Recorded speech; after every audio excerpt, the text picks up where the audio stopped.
പ്രിയ സഹോദരനെ, കർത്താവായ യേശു ക്രിസ്തുവിൻ്റെ രണ്ടാം വരവെന്ന ചാനലിലേക്ക് നിങ്ങൾക്കെല്ലാവർക്കും സ്വാഗതം. കർത്താവായ ഈശോ ഒരു ദിവസം കൂടെ കർത്താവിൻ്റെ തിരുവചനം ശ്രവിക്കുവാൻ നമ്മളെ അനുഗ്രഹിച്ചിനോർത്ത് ഈശോയ്ക്ക് നന്ദി വരുന്നു. പ്രിയപ്പെട്ടവരെ, നമ്മൾ പ്രത്യേക ചില വാർത്തകൾ കേൾക്കുകയാണ്. നമ്മുടെയൊക്കെ തലമുറകളിൽ കേൾക്കാത്ത വാർത്തകളാണ് നമ്മൾ കേൾക്കുന്നത്. മോക്ക് ഡ്രില്ല് എന്നൊക്കെ പറഞ്ഞാൽ എന്താണ്? ഞാനിപ്പോൾ എനിക്ക് പരിചയമുള്ള ഒരു സഹോദരൻ, പട്ടാളക്കാരൻ സഹോദരനോട് വിളിച്ച് ചോദിച്ചു. അദ്ദേഹം പറയുണ്ടായി, അതായത് ഒരു മിസൈൽ വന്ന് ഒരു സംസ്ഥാനത്ത് ഒരു ജില്ലയിൽ വീണാൽ ആ ജില്ലയെ എങ്ങനെ ബാധിക്കും, അത് മനുഷ്യനെങ്ങനെ ഓടി രക്ഷപ്പെടണം, അല്ലെങ്കിൽ എങ്ങോട്ട് മാറി നിൽക്കണം, പെട്ടെന്ന് ഒരാൾക്കൊരു പരിക്ക് പറ്റിയാൽ അദ്ദേഹത്തെ എങ്ങനെ എടുത്തുകൊണ്ട് പോകണം, ഈ ആശുപത്രിയുടെ കാര്യങ്ങളിലേക്ക് എങ്ങനെ മനുഷ്യനെ നയിക്കണം, അല്ലെങ്കിൽ മുറിവ് എങ്ങനെ വെച്ച് കേട്ടോ, അങ്ങനെ തുടങ്ങി കുറേ കാര്യങ്ങൾ, പ്രഥമ ശുശ്രൂഷ അല്ലെങ്കിൽ പ്രാഥമികമായിട്ട് അറിഞ്ഞിരിക്കേണ്ട ചില കാര്യങ്ങളെക്കുറിച്ചാണ് അദ്ദേഹം പറഞ്ഞത്. അതിൻ്റെ മോക്ക് ഡ്രിൽ എന്നാണ് പറയപ്പെടുക. അപ്പോൾ പ്രിയപ്പെട്ടവരെ, നമ്മൾ ഇവിടെ മനസ്സിലാക്കേണ്ടത്, ഒരു മോക്ക് ഡ്രില്ലിലേക്കൊക്കെ കാലം എത്തപ്പെട്ടിരിക്കുന്നു. നമ്മുടെ തലമുറ യുദ്ധം കണ്ടിട്ടില്ല, യുദ്ധത്തിൻ്റെ കെടുതികൾ അനുഭവിച്ചിട്ടില്ല. അതിൻ്റെ ഭവിഷ്യത്തുകൾ, വേദനകൾ, ആകുലതകൾ, ഉത്കണ്ഠകൾ, അതിൻ്റെയൊക്കെ രോഗങ്ങൾ, ക്ഷീണങ്ങൾ, വിശപ്പ്, ദാഹം, കുളിക്കാൻ പറ്റാത്ത അവസ്ഥ, കിടന്നുറങ്ങാൻ പറ്റാത്ത അവസ്ഥ, ഇതൊന്നും നമ്മുടെ ജീവിതത്തിൽ നമ്മൾ കണ്ടിട്ടില്ല. നമ്മൾ സുഖമായി ജീവിച്ച് പഠിച്ച് സുഖത്തിൻ്റെ ആലസ്യത്തിൽ, സുഖത്തിൻ്റെ തന്നെ ഒരു നിദ്രയിൽ, സുഖത്തിൻ്റെ ആഴങ്ങളിൽ നമ്മളിങ്ങനെ മുങ്ങിത്താണ് സുഖിച്ച് കിടന്ന് നീന്തി തുടിക്കുന്ന ഒരവസ്ഥയിലാണ് ഇപ്പോൾ ലോകമുള്ളത്. എന്നാൽ പ്രിയ സഹോദരങ്ങളെ, അങ്ങനെയല്ല. സർവശക്തനായ യേശു ക്രിസ്തുവിൻ്റെ രണ്ടാം വരവിന് മുമ്പ് സാത്താൻ ഭൂമിയിൽ ഒരുക്കുന്ന കെണികൾ, ചതികൾ, വഞ്ചനകൾ, ക്രൂരതകൾ, വേദനകൾ, ഉത്കണ്ഠകൾ, ഇതെല്ലാം അവൻ തന്നുകൊണ്ട് നമ്മളെ ദുഃഖിപ്പിക്കുക, വേദനിപ്പിക്കുക, ആകുലപ്പെടുത്തുക, ഉത്കണ്ഠപ്പെടുത്തുക, യേശുവിലും ദൈവത്തിലുള്ള വിശ്വാസത്തെ അകറ്റുക, കൗദാശിക തലങ്ങളിൽ നിന്ന് മനുഷ്യനെ മാറ്റുക, വിശുദ്ധിയെ നഷ്ടപ്പെടുത്തുക, തൻ്റെ കണ്ണിന് ഇമ്പമുള്ളത് കാണുക, കാതിന് മാത്രം ഇഷ്ടപ്പെട്ടത് കേൾക്കുക, ദൈവവചനത്തിൽ നിന്ന് അകലുക.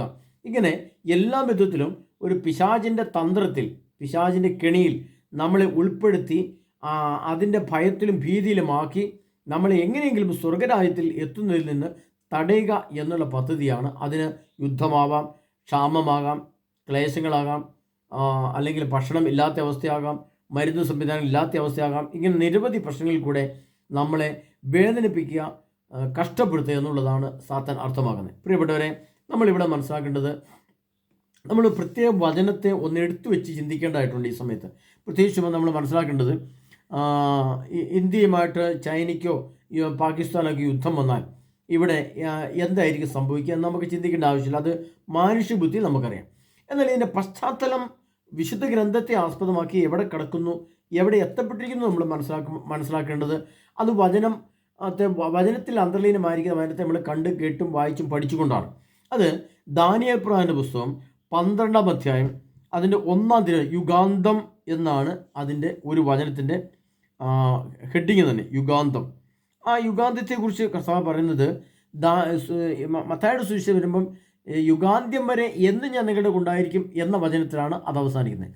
ഒരു യുഗാന്തം എന്ന വാക്കിൻ്റെ അർത്ഥം യുഗങ്ങളുടെ അറ്റം, യുഗങ്ങളുടെ തീർന്ന ആ ഭാഗം, തീരാൻ പോകുന്ന ഭാഗം, അതിൻ്റെ ഒരു ദണ്ടിൻ്റെ അറ്റം, ഏറ്റവും അവസാന ഭാഗം, അതിൻ്റെ അവസാനം പിന്നെ അന്തം, ഒന്നുമില്ലാത്ത രീതിയിൽ ശൂന്യതയിലേക്ക്. ഒരു യുഗം തീരുക എന്ന് പറഞ്ഞാൽ, ഒരു യുഗം അവസാനിക്കുക എന്ന് പറഞ്ഞാൽ അതിൻ്റെ അവസാന ഘട്ടത്തിലെത്തുക എന്നുള്ളതാണ് അർത്ഥം. അപ്പോൾ യുഗാന്തം എന്ന വാക്കിൻ്റെ അർത്ഥത്തിൽ അവിടെ നമ്മൾ മനസ്സിലാക്കേണ്ടത്, കർത്താവ് പറയുന്നൊരു ഭാഗം ഏതാണ്? 12:2 പറയാണ്, പൊടിയിൽ ഉറങ്ങുന്ന അനേകർ ഉണരും, ചിലർ നിത്യജീവനായും ചിലർ നിത്യലജ്ജയ്ക്കായും ഉണരും. ജ്ഞാനികൾ ആകാശത്തിലെ പ്രഭ പോലെ തിളങ്ങും. അനേകരെ നീതിയിലേക്ക് നയിക്കുന്നവൻ നക്ഷത്രങ്ങളെപ്പോലെ എന്നുമെന്നും പ്രകാശിക്കും. ദാനിയേലേ, അവസാന ദിവസം വരെ വചനം രഹസ്യമായി സൂക്ഷിച്ച് ഗ്രന്ഥത്തിന് മുദ്ര വയ്ക്കുക. അനേകർ അങ്ങുമിങ്ങും ഓടി നടക്കുകയും അറിവ് വർദ്ധിക്കുകയും ചെയ്യും.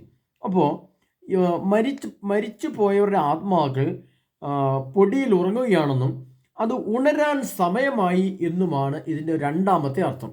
ഒന്ന്, യുഗാന്തം, യുഗത്തിൻ്റെ അന്ത്യത്തിലേക്ക് നമ്മൾ അടുക്കുന്നു, അപ്പോൾ യുദ്ധങ്ങൾ, കാര്യങ്ങൾ. 2, പൊടിയിൽ ഉറങ്ങുന്നവർ. ഇപ്പോൾ 1000 വർഷമായിട്ട് ഭൂമിയിൽ പൊടിയിൽ നിദ്ര വായിച്ചും മരിച്ചും ദുർമരണം മരിച്ചും ഒക്കെ കടന്നുപോയ ആത്മാക്കൾ ഈ പൊടിയുടെ പുറത്തു നിന്ന്, അതായത് ഭൂമിക്കടിയിൽ നിന്ന് തൻ്റെ ആത്മാക്കൾ ഈ വേദനയിൽ നിന്ന്, ഉത്കണ്ഠയിൽ നിന്ന് ഭൂമിക്ക് പുറത്തേക്കൊന്ന് വരാൻ വേണ്ടി ആഗ്രഹിക്കുകയാണ്. അതുകൊണ്ടാണ് കർത്താവ് പറയുന്നത്. അതിന് മറ്റൊരു ഭാഷയിൽ, യേശുവിൻ്റെ ഭാഷയിൽ പറയുമ്പോൾ ഉയിർപ്പ് എന്ന് പറയും. ഉയർപ്പിക്കപ്പെടുക, മരിച്ച ആൾ ഉയർപ്പിക്കപ്പെടുക. അതിനുള്ള പശ്ചാത്തലം എഴുതി വച്ചിരിക്കുന്നത് 3000 വർഷങ്ങൾക്ക് മുമ്പ് ദാനിയേൽ പ്രവചന പുസ്തകത്തിലാണ്. അതിന് പൊടിയിൽ ഉറങ്ങുന്ന അനേകർ ഉണരും എന്ന് പറയുമ്പോൾ യേശുവിൻ്റെ ഭാഷയിൽ അത് ഉയർപ്പാണ്, അന്ത്യവിധിയിൽ അത് സ്വർഗീയ പ്രവേശനമാണ്. അപ്പോൾ അതേക്കുറിച്ച് സമയത്തെക്കുറിച്ച് പറയുമ്പോൾ വെളിപാടിൻ്റെ പുസ്തകം 12-ാം അധ്യായം 7-ാം തിരുവചനത്തിൽ ഇങ്ങനെ കർത്താവ് പറയുന്നൊരു വചനമുണ്ട്. അത് സമയവും സമയങ്ങളും സമയത്തിൻ്റെ പകുതിയും വരെ ആയിരിക്കും. വിശുദ്ധ ജനത്തിൻ്റെ ശക്തി തകർക്കാൻ കഴിയുമ്പോൾ ഇവ നിവൃത്തിയാകും. ഇവിടെ ഒരു പോയിന്റ് പറയാൻ വേണ്ടിയിട്ടാണ് ഞാനിപ്പോൾ ഈ പ്രധാനപ്പെട്ടത്. സമയങ്ങൾ അവിടെ നിൽക്കട്ടെ, അതിനകത്ത് കുറച്ച് സമയം കൂടെ ഉണ്ട്. അല്ലെങ്കിൽ സമയം എന്ന് പറഞ്ഞാൽ അത് കുറേ വിശദമായി സംസാരിക്കേണ്ടി വരും. പക്ഷേ അതിനകത്തൊരു പ്രധാനപ്പെട്ട പോയിന്റ് നിങ്ങളുടെ മുമ്പിൽ കൊണ്ടുവരാൻ വേണ്ടിയാണ് ഞാൻ ഈ വചനം ഇപ്പോൾ എടുത്തു വെച്ചത്. അതിങ്ങനെയാണ്: വിശുദ്ധ ജനത്തിൻ്റെ ശക്തി തകർക്കാൻ കഴിയുമ്പോൾ ഇവ നിവൃത്തിയാവും. അപ്പോൾ നിവൃത്തിയാകുക എന്ന വാക്കിനർത്ഥം പടിപടിയായി സംഭവിക്കുക എന്ന് ഞാൻ ഇതിനു മുമ്പ് ഉള്ള ക്ലാസ്സിൽ പറഞ്ഞിട്ടുണ്ട്. ഒരു സംഭവം നടന്നാൽ, പ്രത്യേകിച്ചും നമുക്കറിയാം, ഒരു പശുവിനെ കറന്ന് പാല് കിട്ടി, പാലിനകത്ത് അത് പിറ്റേ ദിവസം ഒരാഴ്ച മോര് പിറ്റേ ദിവസം നെയ്യായി, നെയ്യ് പിറ്റേ ദിവസം അത് അഗ്നിയായി, അത് എണ്ണയായിട്ട് ഉപയോഗിച്ചു, അല്ലെങ്കിൽ അത് മരുന്നായിട്ട് ഉപയോഗിച്ചു. അങ്ങനെ സ്റ്റെപ്പായിട്ട് ഘട്ടമായിട്ട് വരുന്നതിനാണ് നിവൃത്തിയാവുക എന്നതുകൊണ്ട് ദൈവം അർത്ഥമാക്കുന്നത്. അപ്പോൾ സമയം അതിൻ്റെ നിവൃത്തീകരണത്തിൽ, സമയം അതിൻ്റെ പൂർണ്ണതയിൽ, കാലഘട്ടം അതിൻ്റെ പൂർണ്ണതയിൽ, യുഗം അതിൻ്റെ അവസാന ഘട്ടത്തിൽ എത്തപ്പെടുന്നു എന്ന് പറയുമ്പോൾ എത്രയോ നൂറ്റാണ്ടുകൾക്ക് മുമ്പ്, അല്ലെങ്കിൽ എത്രയോ യുഗങ്ങൾക്ക് മുമ്പ് തന്നെ ഈ സംഭവത്തെ ദാനിയേൽ പ്രവാചകനിലൂടെ ഘട്ടമായിട്ട് എഴുതി വെച്ച കാര്യങ്ങളാണ് ഇപ്പോൾ നമ്മൾ വചനത്തിൽ വായിക്കുന്നത്. അപ്പോൾ അത് സമയങ്ങളും സമയത്തിൻ്റെ പകുതി വരെ. അപ്പോൾ ഇതിനകത്ത് വേറെ അർത്ഥം കൂടെ പറയാം. അത് സമയങ്ങളും സമയത്തിൻ്റെ പകുതിയിലേക്ക് പ്രവേശിക്കാൻ മനുഷ്യൻ തുടങ്ങുകയാണ്. അപ്പോൾ സമയം എന്താണ്, സമയങ്ങൾ എന്താണെന്ന് നമ്മൾ ചിന്തിക്കേണ്ടി വരും. അത് വേറെ ക്ലാസ്സിൽ നിങ്ങൾക്ക് തരാം. പ്രിയപ്പെട്ടവരെ, ഇവിടെ നമ്മൾ മനസ്സിലാക്കേണ്ടത് വിശുദ്ധ ജനത്തിൻ്റെ ശക്തി തകർക്കപ്പെടാൻ കഴിയുമ്പോൾ ഇവർ നിവൃത്തിയാവും. അപ്പോൾ പടിപടിയായി സംഭവിക്കാൻ കാരണം എന്താണ്? പടിപടിയായി വിശുദ്ധ ജനത്തിൻ്റെ ശക്തി തകർന്നു പോയിരിക്കുന്നു എന്നുള്ളതാണ്. ഒന്നാമത്തെ വിശുദ്ധ ജനം എന്ന് പറയുന്നത് ഇസ്രായേൽ ജനമാണ്. രണ്ടാമത്തെ വിശുദ്ധ ജനം എന്ന് പറയുന്നത് കത്തോലിക്ക സഭയാണ്. ഇവിടെ രണ്ടിടത്തും നമുക്കറിയാം, ഒന്ന് പണത്തിൻ്റെ കൊഴുപ്പ്, പണത്തിൻ്റെ ധാരാളിത്തം, പണം സമ്പാദിക്കാൻ വേണ്ടിയുള്ള വിദ്യാഭ്യാസം, ആ വിദ്യാഭ്യാസം നേടുവാൻ വേണ്ടി കോളേജ് ജീവിതം, ആ കോളേജ് ജീവിതത്തിൽ നമ്മുടെ നശിച്ചു പോകുന്ന വിശ്വാസം, വിശുദ്ധി, അത് ജോലി സ്ഥലത്ത് എത്തിക്കഴിഞ്ഞാൽ ആ പണത്തിൻ്റെ ധൂർത്ത്, ആ വലിയ ആഢ്യത്വം, വലിയ അഹങ്കാരം, ഭാഷാ സംസ്കാരം, പ്രത്യേകിച്ച് ഇംഗ്ലീഷ് ഭാഷ സംസാരിക്കാൻ സാധിച്ചാൽ അതങ്ങനെ, ജർമ്മൻ ഭാഷ പഠനം, ഫ്രഞ്ച് ഭാഷ പഠനം, ഇറ്റാലിയൻ ഭാഷ പഠനം, നേഴ്സിംഗ് വിദ്യാഭ്യാസം, നേഴ്സിങ്ങിൻ്റെ ഭാഷാ കോഡുകൾ, ഇതിങ്ങനെ പഠിച്ച് നമ്മൾ എന്തായി? നമ്മുടെ ആത്മാവ് നമ്മുടെ കയ്യിൽ നിന്ന് പോയത് നമ്മൾ അറിഞ്ഞില്ല. അതുകൊണ്ടാണ് 1 തെസ്സലോനിക്കർക്കെഴുതിയ ലേഖനം, 1 റോമാക്കാർക്കെഴുതിയ ലേഖനം 1-ാം അധ്യായം 23-ാം തിരുവചനം: അനശ്വരനായ ദൈവത്തിൻ്റെ മഹത്വം നശ്വരനായ മനുഷ്യരുടെയോ പക്ഷികളുടെയോ മൃഗങ്ങളുടെയോ ഇഴയന്തുക്കളുടെയോ സാദൃശ്യമുള്ള വിഗ്രഹങ്ങൾക്ക് കൈമാറി.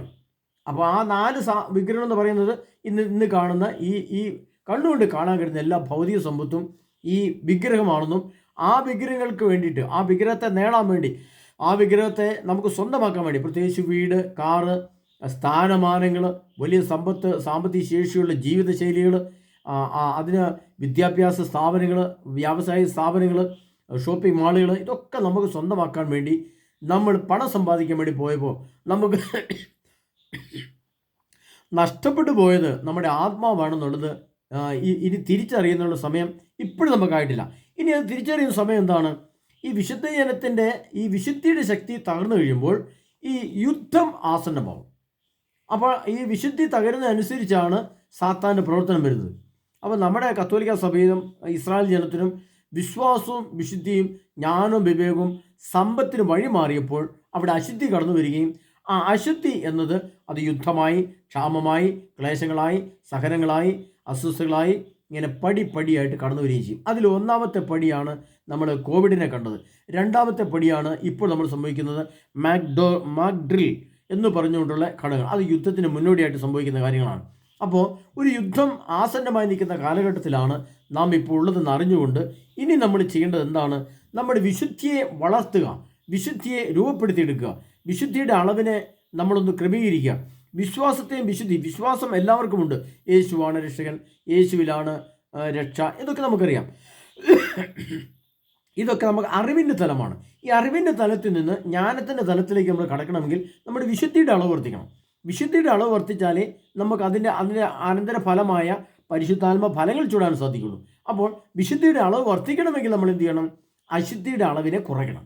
അതായത് ഇന്നത്തെ മീഡിയകളോ അല്ലെങ്കിൽ ആധുനിക സുഖ സൗകര്യങ്ങളോ അല്ലെങ്കിൽ കണ്ണിനും കാതിനും ഇമ്പമുള്ള സംഭവങ്ങളോ അല്ലെങ്കിൽ ഇങ്ങനെ മൊബൈൽ ഫോണുകളോ ടെലിവിഷനോ കമ്പ്യൂട്ടറുകളോ എല്ലാം നമ്മൾ എന്തെല്ലാം ഒഴിവാക്കണമോ അതെല്ലാം ഒഴിവാക്കി വചനത്തിൽ മാത്രം കേന്ദ്രീകരിക്കുന്നതിനെയാണ് പറയുന്നത് വിശുദ്ധിയുടെ ഒരു അളവ് എന്ന് പറയുന്നത്. അപ്പോൾ നമ്മൾ കർത്താവായ യേശു ക്രിസ്തുവിൻ്റെ വചനത്തിൽ മാത്രം ആശ്രയിക്കുകയും വിശ്വാസമർപ്പിക്കുകയും ചെയ്യേണ്ട കാലഘട്ടത്തിൽ എത്തി എന്നുള്ളതിൻ്റെ തെളിവാണ് ഈ മോക്ക് ഡ്രിൽ എന്ന് പറയുന്നത്. അതിനെ പ്രിയപ്പെട്ടവരെ, ലോകം അതിൻ്റെ അന്ത്യത്തിലേക്ക് അടുക്കുവാൻ ഏതാനും ചില വർഷങ്ങൾ കൂടി മാത്രമായിട്ട് നിൽക്കുന്ന കാലഘട്ടത്തിൽ എത്തപ്പെട്ട് നിൽക്കുമ്പോൾ ഇവിടെ നമ്മൾ ക്രിസ്തുവിൽ ആയിരിക്കുക, യേശുവിൽ ആയിരിക്കുക, യേശുവിൻ്റെ വിശുദ്ധി വർദ്ധിപ്പിക്കുക, ക്രിസ്തുവിലുള്ള ആശ്രയബോധം വർദ്ധിപ്പിക്കുക, ക്രിസ്തുവിൻ്റെ വചനം മാത്രം വായിക്കുക, വിശുദ്ധ ഗ്രന്ഥത്തിൽ മാത്രം ആശ്രയിക്കുക, അതിൻ്റെ ധ്യാനങ്ങൾ, ആരാധനകൾ, കുമ്പസാരങ്ങൾ, കൗൺസിലിങ്ങുകൾ, കുർബാനകൾ, അങ്ങനെയുള്ള കാര്യങ്ങൾ മാത്രം ശ്രദ്ധിക്കുക. മറ്റുള്ള എല്ലാം മാറ്റിവെക്കുക. ഇപ്പോൾ നമുക്കറിയാം, യുദ്ധമുണ്ടാവുകയും വലിയ പ്രശ്നങ്ങൾ വരികയും ചെയ്യുമ്പോൾ നമുക്കറിയാം, നമ്മുടെ ഞാൻ സംസാരിച്ച ആ പട്ടാള ഉദ്യോഗസ്ഥൻ, ആ സഹോദരൻ പറഞ്ഞത്, നമുക്ക് ഉള്ളതെല്ലാം എടുത്തിട്ട് നമ്മൾ ചിലപ്പം ദിവസങ്ങൾ മാറേണ്ടി വരും എന്ന് പറഞ്ഞു. പെട്ടെന്ന് മാറിക്കൊന്ന് ഉത്തരവ് കിട്ടിക്കഴിഞ്ഞാൽ നമ്മൾ കയ്യിലെടുക്കാൻ പറ്റുന്ന സാധനങ്ങൾ മാത്രം എടുത്തുകൊണ്ട് നമ്മൾ പെട്ടെന്ന് മാറി ഓടി ഒന്ന് രക്ഷപ്പെടേണ്ടി വരും. ചിലപ്പോൾ ഒരു കുഞ്ഞ് മലകളുണ്ടെങ്കിൽ മലകളിലേക്ക് മാറിക്കോ, അല്ലെങ്കിൽ വലിയൊരു മരത്തിൻ്റെ വീട്ടിലേക്ക് മാറിക്കോ, കെട്ടിടത്തിൽ നിന്ന് ഇറങ്ങി മാറിക്കോ, ഇങ്ങനെയൊക്കെ പറയും. അങ്ങനെ പറയുന്ന പശ്ചാത്തലത്തിലേക്ക് വരെ ലോകമെത്തി. അപ്പോൾ നമ്മുടെ ഈ വാർക്ക് കെട്ടിടങ്ങളും നമ്മുടെ ആധുനിക സൗകര്യങ്ങളും ആധുനിക സുഖ സൗകര്യങ്ങളും നമ്മൾ കണ്ടുകൊണ്ടിരിക്കുന്ന ഈ ഇൻ്റർനെറ്റ് സംവിധാനങ്ങളും ഒക്കെ നമുക്ക് നഷ്ടമാകും. അപ്പോൾ കർത്താവ് തന്നെ ഇതിനെ ഇല്ലാതെയാക്കും. എന്നാൽ കർത്താവ് ഇല്ലാതെ ആക്കുന്നതിന് മുമ്പ് തന്നെ എൻ്റെ ജ്ഞാനവും ബുദ്ധിയും ബോധ്യവും വെച്ചിട്ട് എൻ്റെ ബുദ്ധിയിൽ തന്നെ ഞാനൊന്ന് ചിന്തിച്ചിട്ട് ഇതൊന്ന് ഒഴിവാക്കിയേക്കാം, ഇതെല്ലാം ഒന്ന് മാറ്റി വെച്ചേക്കാം, എന്നിട്ട് യേശുവിൻ്റെ കൂടെ ഒന്ന് ശക്തിപ്പെട്ടേക്കാം, എൻ്റെ വിശ്വാസത്തിൻ്റെ അളവ് വിശുദ്ധിയായിട്ട് മാറ്റാം, വിശുദ്ധിയുടെ അളവ് ശക്തിയായിട്ട് മാറ്റാം എന്നുള്ള തീരുമാനം നമ്മൾ സ്വയം എടുക്കുമോ? അതൊട്ട് എടുക്കുകയുമില്ല. അങ്ങനെ വരുമ്പോൾ കർത്താവ് പറയുകയാണ്, എന്താ പറയുന്നത്? അത് സമയങ്ങളും സമയത്തിൻ്റെ പകുതിയിലേക്ക് ലോകം എത്തപ്പെട്ടു. ഇനി ഒരു യുഗം അവസാനിക്കാൻ ഏതാനും വർഷങ്ങൾ കൂടി മാത്രമേ ഉള്ളൂ. അതുകൊണ്ടാണ് കർത്താവ് വിശുദ്ധ ജനത്തിൻ്റെ ശക്തി തകർക്കപ്പെടുമ്പോൾ ഇത് നിവൃത്തിയാവും. അപ്പോൾ നിവൃത്തിയാകാൻ പടിപടിയായി 1ഉം 2ഉം പടിയിലേക്ക് എത്തി. 3ആം പടി, 4ആം പടി, 5ആം പടി എന്ന് പറഞ്ഞിങ്ങനെ ഘട്ടം ഘട്ടമായിട്ട് മുന്നോട്ട് പോവുകയാണ്.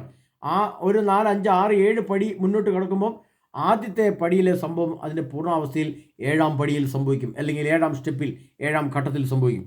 അതുകൊണ്ടാണ് കർത്താവ് പറഞ്ഞത് വിശുദ്ധ ശക്തി തീർക്കാൻ കഴിയുമ്പോൾ ഇവ നിവൃത്തിയാകും. അങ്ങനെ പല നിവൃത്തീകരണത്തിൻ്റെയും കാലഘട്ടത്തിലേക്ക് ലോകം എത്തപ്പെട്ട പശ്ചാത്തലത്തിൽ നമ്മൾ ജീവിക്കുമ്പോൾ ഇവിടെ നമ്മളിലൊരു നിവൃത്തീകരണം നമുക്ക് വേണം.